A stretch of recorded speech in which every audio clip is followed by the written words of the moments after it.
હવે 16મા ચેપ્ટર તરફ આપણે જોયું હતું એ પ્રમાણે કે રાજાશાહી અને ત્યારબાદ જે ટોપિક હતો સરમુખત્યાર શાહી. રાજાશાહીમાં રાજા સર્વોચ્ચ વડો હોય, અહીંયા પણ સરમુખત્યાર રાજા સમાન જ છે, પણ અહીંયા એક જ વ્યક્તિ સંપૂર્ણ સત્તા સંભાળતો હતો.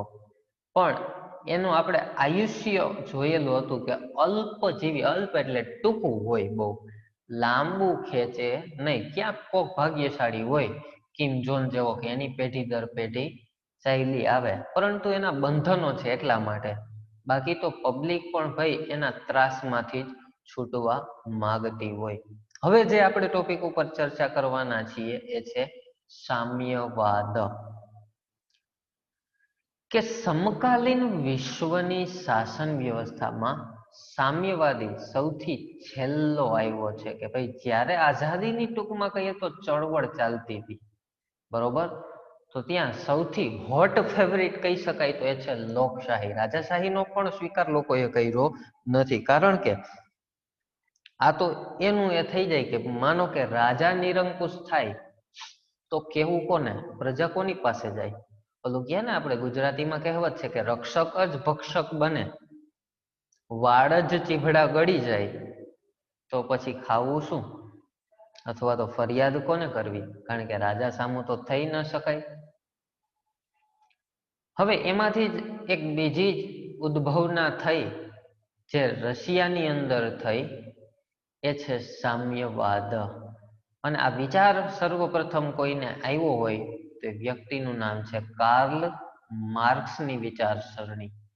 કે કાર્લ માર્ક્સની વિચારસરણીને આ લોકો અનુસરે છે કે સામ્યવાદને છે એ વિચાર આવવાનો જો કોઈને શ્રેય જાય તો એ છે કાર્લ માર્ક્સ. રશિયાની અંદર બે ફેમસ પુસ્તકોના નામ છે. એ પુસ્તકોનું જો આપણે વાત કરીએ તો એક છે દાસ કેપિટલ તથા કોમ્યુનિસ્ટ મેનિફેસ્ટોમાં આ વિચારસરણીનું વિગતવાર વર્ણન છે.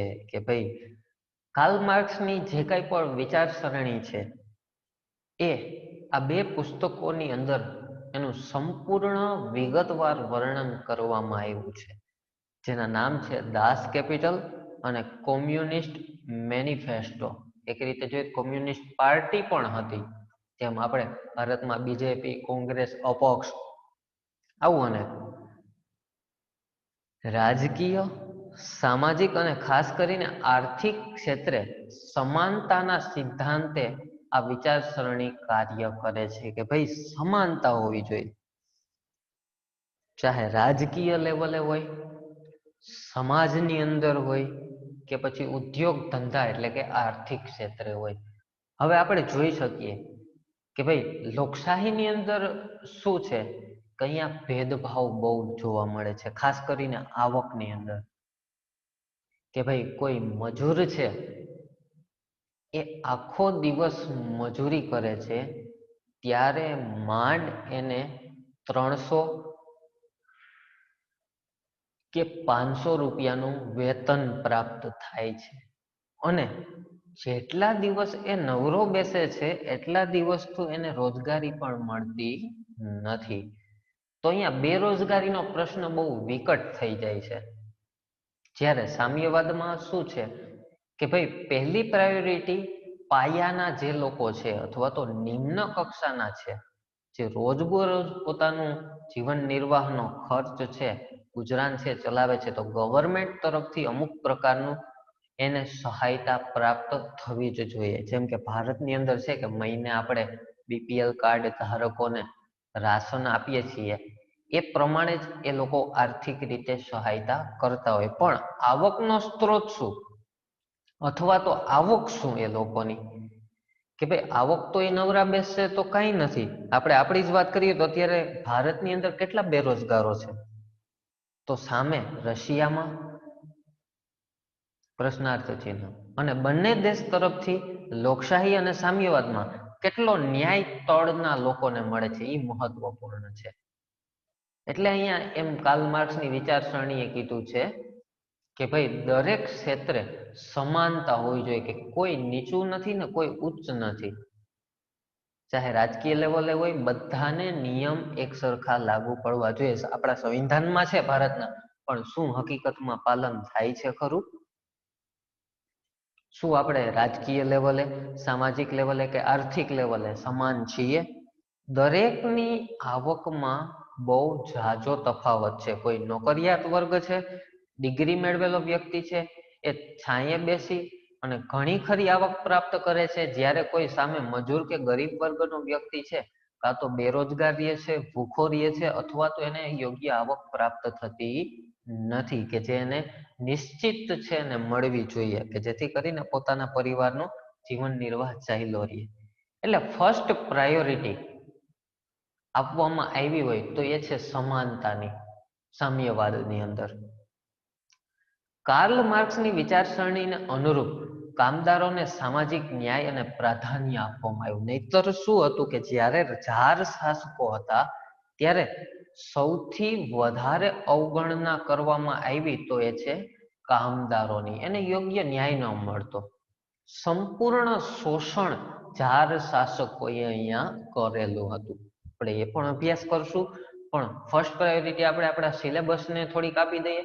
પછી આપણે રશિયાની અંદર જે રશિયન ક્રાંતિ તરીકે ઓળખવામાં આવી, એ 1917 ની અંદર થઈ. 1917 થી આપણે એનો પરિચય એમાં મેળવશું, ત્યારે વિગતવાર આની ચર્ચા આવશે બધી જ. જો હવે આપણે સ્પષ્ટ એક સરસ મજાનો અર્થ આપ્યો છે અહીંયા, કે ખાનગી માલિકી અને મૂડીવાદ અહીં જોવા મળતો નથી. હવે અહીંયા શબ્દ એવો છે ખાનગી માલિકી એટલે પ્રાઇવેટાઇઝેશન, જે અત્યારે આપણે જોઈ રહ્યા છીએ કે શાળાઓ છે પ્રાઇવેટ થઈ રહી છે, ઉદ્યોગો પ્રાઇવેટ, રેલવે પ્રાઇવેટ. તો એ પ્રાઇવેટાઇઝેશન, ખાનગીકરણ જેટલું થશે ને એટલું જ દેશને એક રીતે જોઈએ તો નુકસાન પણ છે જ. કારણ કે સામાન્ય વ્યક્તિ આમાં નિર્ભર નહીં રહી શકે, અથવા તો આને હિસાબે ખાનગીકરણને લીધે મોંઘવારી સૌથી વધારે થવાની સંભાવના રહે.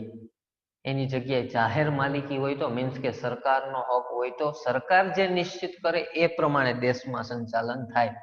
પછી ખાનગીકરણ થતું રહે ને તો શું થાય કે ખાનગી જે માલિકો હોય એ નિશ્ચિત કરે એ પ્રમાણે થાય. અને મૂડી વાત, કે ઉદ્યોગપતિઓને પેલી પ્રાયોરિટી આપવામાં આવે. એ મૂડી વાત, કે જે પૈસાદાર વર્ગ છે, કે ધનિક વર્ગ છે, એને જ માન સન્માન હોદ્દો બધું આપવામાં આવે. નિયમોની અંદર પણ છૂટછાટ એને મળી જાય. આપણે જોઈએ જ શકીએ છીએ આપણા દેશમાં, કે આપણો દેશ હવે ધીમે ધીમે મૂડીવાદી થતો ન હોય એવું લાગે છે ક્યારેક. કે પૈસાવાળા ગમે કૃત્ય કરશે, કોઈ પણ કાર્ય કરશે, નિયમોનું ઉલ્લંઘન કરશે, છતાં પણ એની ઉપર કોઈ પણ પ્રકારની જોગવાઈ નહીં થાય, અથવા તો થાશે તો એના તરફેણમાં જ ચુકાદો આવશે. અને એની જગ્યાએ સામાન્ય માણસ હોય તો નિર્ણય પ્રક્રિયા કંઈક અલગ બદલી જશે. આ મૂડીવાદ, આ બે વસ્તુથી પતન થઈ શકે દેશનું. એટલે અહીંયા સામ્યવાદની અંદર આ ક્યાંય પ્રાયોરિટી આપવામાં આવી, કોઈને પ્રધાનતા નહીં. પ્રધાનતા કોને? તો કે નીચલા વર્ગને, કે પેલા એના થકી દેશ મજબૂત થાય છે. કામદારો જ માનો કે ના મળે તો ઉદ્યોગો ચાલવાના? હાલો, મશીનો એમને એમ કામ કરે છે, પણ ક્યાંક ને ક્યાંક તો કામદારની મશીનને ઓપરેટ કરવા માટે પણ ઓપરેટર જોશે ને. તો એ શું છે? તો કે કામદાર છે.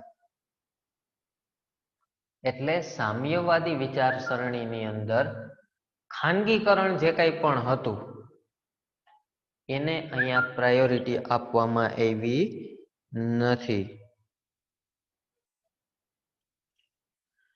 પરંતુ તમામ આખરી માલિકી હક જે છે, જો સ્પષ્ટ કીધું છે આપણને, આના ઉપર ડિબેટ આપણે કરવી તો આખો દિવસ નીકળી જાય. કે જેટલા પણ આખરી માલિકી હક છે એ રાજાશાહીની જેમ જ કોના હોય? તો કે સરકાર પાસે હોય.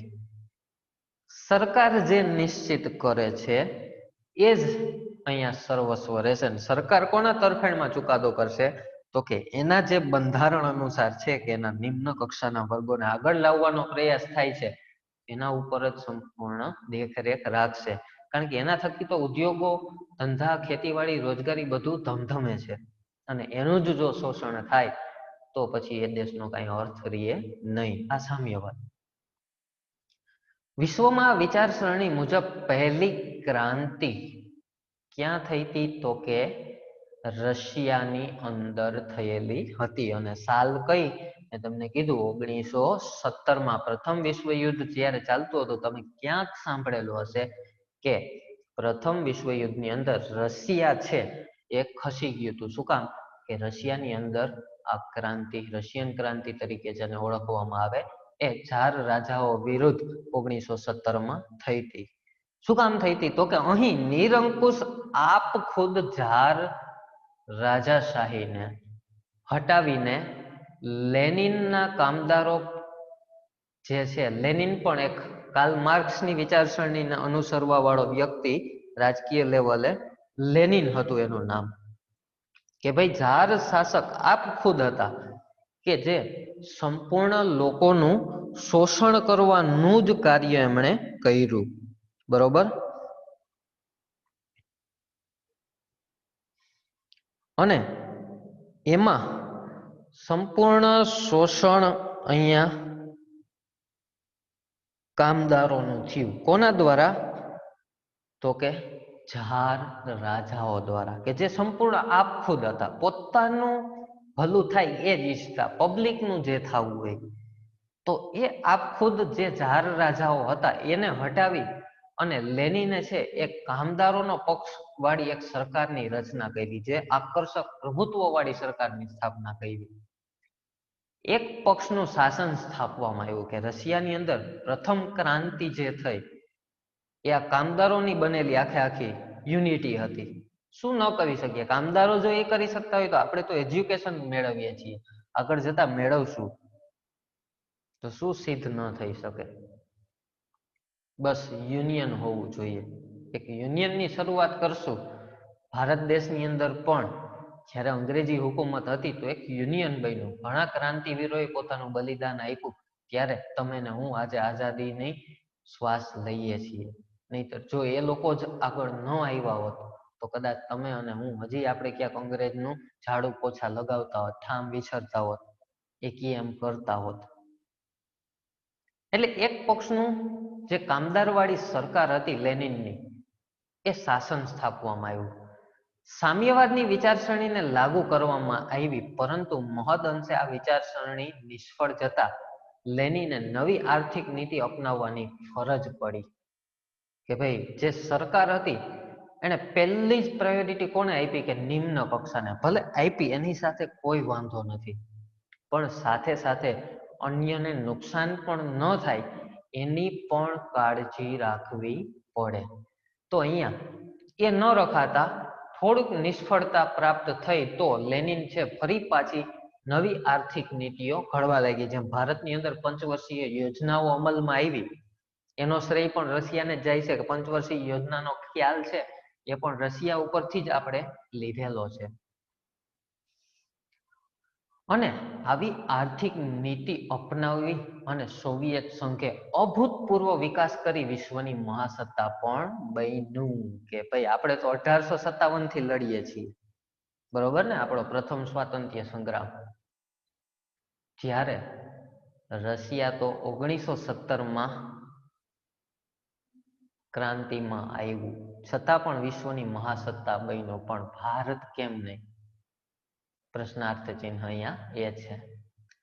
જોકે મિખાઈલ ગોર્બોચોવના સમયમાં સોવિયત રશિયાનું વિઘટન થયું. વ્યક્તિનું નામ સરસ મજાનું આપ્યું છે અહીંયા કે મિખાઈલ ગોર્બોચોવો. એ પણ એના ક્રાંતિકારી પ્રણેતા, એના નેતા હતા. અને એના સમયની અંદર જ આ સોવિયત રશિયા છૂટું પડ્યું, એટલે થોડુંક વિઘટન થયું. ઘણા બધા પરિબળો એના માટે જવાબદાર હતા, જેની ચર્ચા પણ આનો જ્યારે ટોપિક આવશે ત્યારે આપણે કરશું. તો આ વિઘટન થતા સામ્યવાદનો અહીંયા અંત આવ્યો અને રશિયામાં પ્રજાસત્તાક તંત્રની સ્થાપના થઈ. કે ભાઈ મિખાઈલ ગોર્બોચોવના નેતૃત્વ હેઠળ રશિયા છે વિભાજિત થઈ જાય છે અને અહીંયા સામ્યવાદનો અંત આવ્યો અને પ્રજાસત્તાક તંત્રની સ્થાપના થઈ. કે ક્યાંક ને ક્યાંક પ્રજાનું શોષણ થતું હતું, તો એવા સમયની અંદર પ્રજાસત્તાક તંત્ર આખું અમલમાં આવ્યું કે ભાઈ એક પ્રકારે લોકશાહી, પણ અમલીકરણ શેનું કરે તો કે માત્ર ને માત્ર સામ્યવાદનું જ અમલીકરણ થાય. એમાં લોકો ભલે ચૂંટી કાઢે આ તે કે જે કંઈ પણ, હવે તો ચૂંટણી પ્રથા ત્યાં કઈ રીતની હોય ખાસ તો ખ્યાલ નહીં એના વિશે આપણે ઘણી વખત ચર્ચા કરશું જાણીને આખું. પણ અત્યારે હાલની જો આપણે વાત કરીએ તો એમાં સામ્યવાદની જ પ્રાયોરિટી છે. કારણ આગળ મેં તમને શબ્દ કીધો હતો કે ત્યાં ખાનગીકરણને પ્રાયોરિટી નથી, ત્યાં લોકોની પ્રાયોરિટી ફર્સ્ટ છે. વિશ્વની બીજી મહત્વની સામ્યવાદી ક્રાંતિ ચીનમાં થઈ. બે ઉદાહરણ મેં તમને આપ્યા હતા, એક છે રશિયા અને બીજું છે ચીન. આ ક્રાંતિ પર માઓ સે તુંગનો પ્રભાવ સ્પષ્ટ જણાઈ આવે છે કે ભાઈ રશિયન ક્રાંતિ થઈ એને પણ સામ્યવાદી વિચારસરણી અનુસરી કાર્લ માર્ક્સની જે હતી. તો અહીંયા માઓ સે તુંગ એનો પ્રભાવ સ્પષ્ટ ચીનમાં જણાઈ આવે છે. રશિયન ક્રાંતિમાં કામદારોનું પ્રભુત્વ હતું કે ભાઈ ત્યાં વર્ચસ્વ કોને લીધે એ લોકોએ ક્રાંતિની શરૂઆત કરી હતી તો કે કામદારોને જે અસહ્ય શોષણ થતું હતું એને લીધે. તો અહીંયા રશિયાની વાત કરીએ તો રશિયામાં ખેડૂતોનું પ્રભુત્વ અને ક્રાંતિ અને સરકાર પર જોઈ શકાય છે કે અહીંયા ખેડૂતને પ્રાયોરિટી હતી. મોસ્ટ ઓફ જે દેશનો ખેડૂત, શિક્ષક અને જવાન દુખી હોય એ દેશનું વિકાસ બહુ ઓછો હોય છે. કારણ કે ઉત્પાદન કરતા કોઈ શીખવનાર કે જે ભવિષ્યનું નિર્માણ કરે છે એવા લોકોનું જે દેશની અંદર શોષણ હોય એ દેશનો વિકાસ બહુ આગળ વધી શકે નહીં. તો અહીંયા આપણે જોઈ શકીએ કે પાયાના લોકો છે કામદાર અને ખેડૂત. રશિયાની અંદર કામદારો અને ચીનની અંદર ખેડૂતો, એને લઈ અને ક્રાંતિઓની શરૂઆત થઈ. ઉત્પાદનના એટલે કે ખેતીની અંદર ઉત્પાદન કરવું હોય તો આપણે મોસ્ટ ઓફ ખેડૂતના દીકરા વધારે પડતા છીએ. તો આપણે જોઈ શકીએ કે ખેતીની અંદર સાધન, ઓજાર, ટેકનોલોજી, પાણી, વીજળી દરેક વસ્તુની જરૂરિયાત પડે. તો આવા ઉત્પાદનના તમામ સાધનો, ખેતી, કારખાના અને બેંકો પર રાજ્યોનું નિયંત્રણ છે, લોકોનું નથી. નહીતર પ્રાઇવેટાઇઝેશન હોય તો લોકોનું નિયંત્રણ હોય અથવા તો ખાનગી માલિકોનું નિયંત્રણ હોય. એના બદલામાં અહીંયા જે કંઈ પણ ખેતીવાડીના ઉત્પાદિત સાધનો હોય, ચાહે બિયારણો હોય અથવા એને ઉત્પાદનને લગતા તમામ કારખાનાઓ હોય કે બેંક હોય કે જે લોન આપે છે આ તે, એની મનમાની કરી શકે નહીં. માત્ર ને માત્ર એની ઉપર અહીંયા રાજ્ય આપ્યું, રાજ્ય અથવા દેશ કે સરકાર એનું જ નિયંત્રણ હોય. એ લોકો કે એમ જ કરવું પડે, અન્યથા જો ન કરવામાં આવે તો એ બેંક હોય, કારખાનું હોય કે ઉત્પાદન કરતું ગમે એ વસ્તુ હોય એના ઉપર તાળા લાગી જવાની સંભાવના બહુ વધારે રહે. એટલે રાજ્યનું અથવા તો સરકારનું કહી શકીએ. રાજ્યની તમામ પ્રવૃત્તિઓ લગભગ સામૂહિક ધોરણે થાય છે કે ભાઈ સંપૂર્ણ એમાં લોકોનો પ્રત્યુત્તર હોવો જોઈએ. દરેકનું એમાં કલ્યાણ થવું જોઈએ. ઉદ્યોગપતિઓને પણ નુકસાન ન થાય, ઉત્પાદન કરતા કારખાના, બેંક ધારકોને પણ કોઈને કઈ બેંક વાળાઓને પણ પ્રોબ્લેમ ના આવે અને લોકોને પણ પોતાની જે જરૂરિયાત છે એના બજેટની અંદર મળી રહે અને દેશનો પણ આર્થિક વિકાસ થાય. એ દરેક બાબતો અહીંયા ધ્યાનમાં લેવાય છે. કાર્લ માર્ક્સે વિચારેલ શુદ્ધ સામ્યવાદ અનુસારની શાસન વ્યવસ્થા ચીનમાં સ્થપાયેલ જોવા મળે છે કે રશિયા કરતા પણ વધારે અસરકારક વિચારસરણી જો રહી હોય તો એ છે ચીનની અંદર. એક સમયે ત્યાં જોઈએ આપણે ઉપર કે મિખાઈલ ગોર્બચોવના નેતૃત્વ હેઠળ રશિયાનું વિઘટન થયું, સામ્યવાદનો થોડોક અંત પણ જણાણો. એક આદર્શ સમાજવાદના સિદ્ધાંત અનુસારની શાસન વ્યવસ્થા તરીકે સામ્યવાદ સારો છે કે ભાઈ એક આદર્શવાદ કે જ્યાં હંમેશા કલ્યાણની જ ભાવના હોય અને લોક કલ્યાણના હેતુઓ સિદ્ધ કરવા જ સરકાર હંમેશા તત્પર હોય. એ અનુસારની જે શાસન વ્યવસ્થા આ સામ્યવાદમાં જોવા મળે છે અને એ સારું પણ છે કે જ્યાં સંપૂર્ણ માલિકી હક સરકારનો હોય.